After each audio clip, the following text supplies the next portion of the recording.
Hi friends, நான் உங்கள் கிருஷ்ணவேணி அக்கா.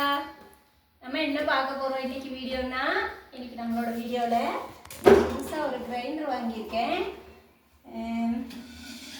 இது வந்து 2 கல் கிரைண்டரு.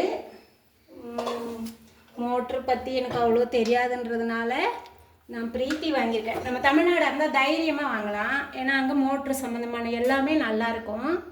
இங்கே வந்துட்டு இது கேரளாங்கிறதுனால எல்லாமே எனக்கு எப்படி இருக்கும்னு தெரியல.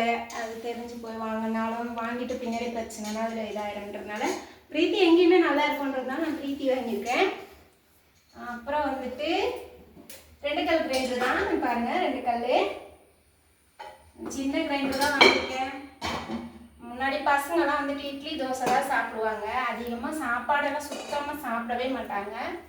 அதனால் மிக்சியில் தான் வச்சு மாவு அரைப்பேன். எங்கள் வீட்டில் கிரைண்டரெல்லாம் கிடையாது.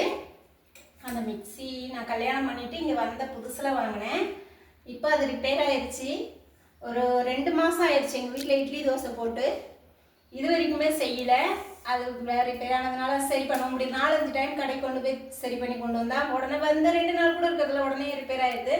அதனால் அதை தூக்கி ஓரம் கட்டிட்டேன். அதுக்கப்புறம் இந்த கிரைண்டர் வாங்கும்போது கூடவே நான் இதையும் வாங்கினேன். மிக்சி வாங்குறத விட வந்துட்டு கிரைண்டர் வாங்குறது நல்லதுன்னு தோணுச்சு. அதனால தான் மிக்சி வேண்டாம்னு கிரைண்டரே வாங்கிக்கிட்டேன். இந்த பொருளை பாருங்கள். இது வந்து கடாய் மாதிரி இருக்குது. இது நான்ஸ்டிக் தவா இல்லை, இது ஒரு சின்ன ஒரு கடாய் மாதிரி பாத்திரம் தான். இது ஆம்லெட் தவா. அப்புறம் இது எல்லாம் 3மே வந்துட்டு ஆஃபரில் வாங்கினேன். 999 ரூபா இதோட விலை.